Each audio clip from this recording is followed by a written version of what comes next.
This is what you'll want to do before you run wires in your house. You'll want to grab your multimeter and each roll of wire you plan on putting in your house.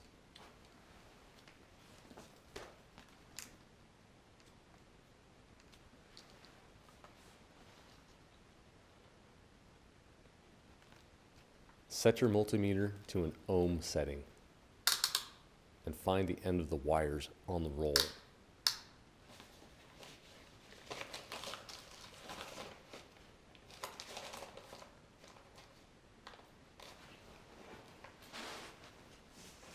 Strip the wires back just a little bit to make sure you're only touching one wire at a time.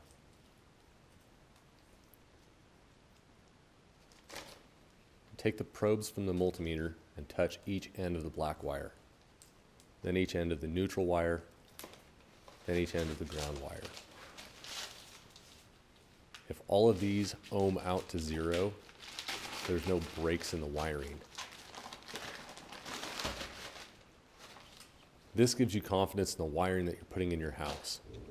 It doesn't happen very often, but every once in a while, a wire is broken somewhere in a roll of wiring.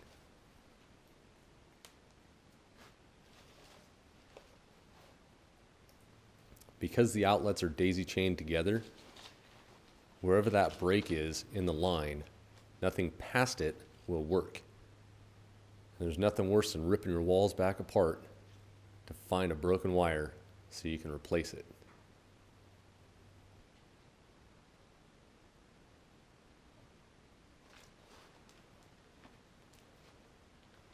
Well, I give it one thing. Wiring a whole house by yourself takes a lot of time. Right now, there's my mess of wires behind me. None of it's actually going into the breaker box. It's all just hanging down way long. I cut each wire. Well, some of them ended up a little bit short, but I tried to cut each wire coming out of the little outlet boxes and light switch boxes. I tried to get them all coming out about that far.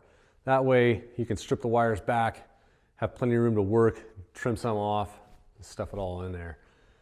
Some of them got a little short, just the way it happened. I've got almost all of the downstairs wired. None of the outlet things are hooked to the wires, just the boxes on the walls and the wires going to them. And I have 4 circuits going upstairs, but I've got the boxes upstairs, but I haven't got any wires looped to them, just the main wires that are feeding those 4 different areas to where they start. I keep meaning to get out here and make a video. It takes way too long to string wires by yourself, especially when you're me and you want the wires to lay flat and you want them to be in a line, look nice and pretty. I don't like them to have coils in them. Not all of them turned out nice and straight, and I'm trying to let it go, but you never know. I might go back and take them loose and flatten them all out. So here's my mess of wires on the other side. I'm not going to run these inside the panel until I talk to my electrician and he comes out to make sure that I have enough room to run all these wires down through the top. I did run my range. This massive wire here goes to my range in my kitchen. That's going to go up to the bottom of the panel just because I had plenty of wire there. I had enough to run it through the ceiling and come down up underneath. There's only a certain amount of holes in the top of this box, and I don't know how many of these little yellow wires, or these 12-2 wires, I can put through one of those holes. I believe it's a 1/2 inch, 3/4, 3/8. It's a 3/8 hole. I was told that I can put 2 through each 3/8 hole, but I want to make sure before I do that and I start cutting and trimming and putting wires in, I want to make sure I'm going to pass my inspection. So I'll call my electrician probably tomorrow, talk to him a little bit more about everything that's going on here. I know national code for outlets, I believe, is 12 outlets per circuit. The max I went was 8 because that's what the general consensus is. You're only supposed to put 8.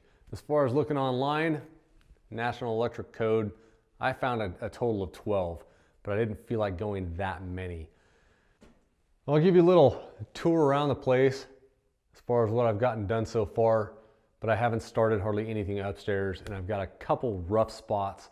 I've got to drill some holes in some tight areas to get some wires to a couple more little outlets and a couple light switches. So give you a little look-see around, show you what I've done. I'm not too sure how many staples you're supposed to put or how often you're supposed to put them, but there's some of the wires run to different parts of the house. I do like everything to be nice and lined up, run nice and straight.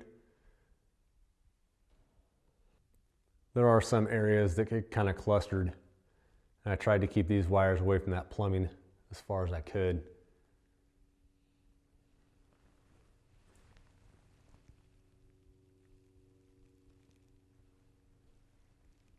This area being exposed beams, it makes it hard to run wires from one side of the house to the other. So I took the wires and I went up through that little piece of rafter, and then I dropped it down through the wall where I needed them to come out. As far as I could tell online, you're supposed to have an outlet every, you're supposed to, what's the code say? I can't remember it exactly. Something about you're not supposed to be any further than 6 feet from an outlet. So your outlets can be 12 feet apart, because if you stood directly between them, you would be 6 feet from it. So you'd be within tolerance. Now, across this wall over here, I've got basically every 4 feet, some spots a little bit closer than that.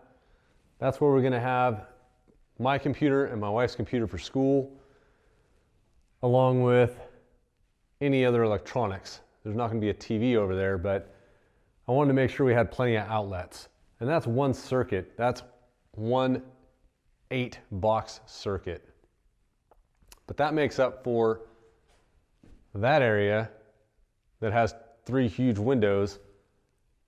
Basically has an outlet there, an outlet in the corner. Now, that is further than 12 feet. I forget what the exact measurement is, but it's further than 12 feet. That's an exception because there's no wall there. And I don't have to put one in the floor, because floor outlets typically collect dust, dirt, and water. Not good for electrical. So they don't make you put them in the floor unless you want to. I'll come upstairs here real quick. I'll show you what I've got done up here so far, which isn't much.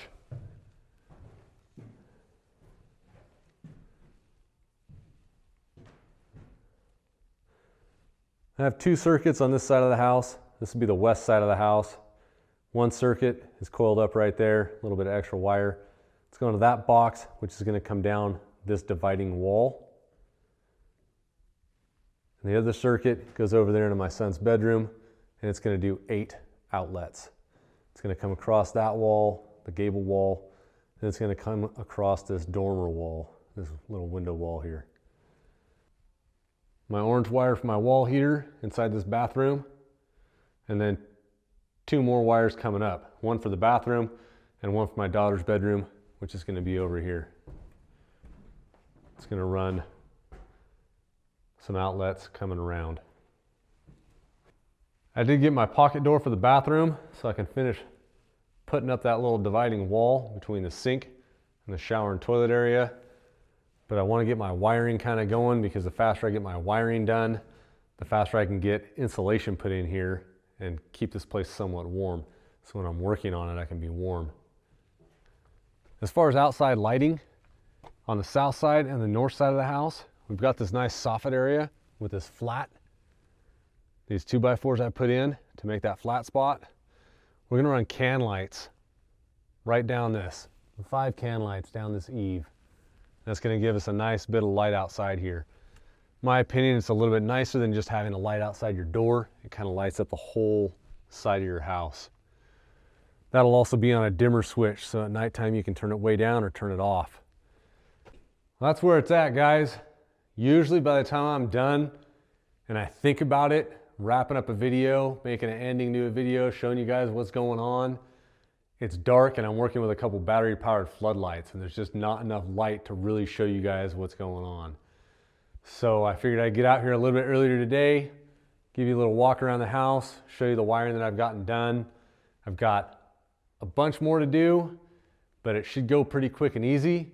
I do have to think of a way to add lights over to this side of the house. We've got open beams, exposed beams.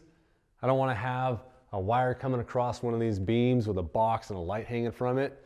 I want to keep everything real clean looking. The big windows here, I can't even put wall sconces up over here because there's no way to run wires through the wall. The back side over there is going to have a couple wall sconces. That'll light up that area real good. The front side, got to figure something out. Take it easy, guys, and remember, go make something.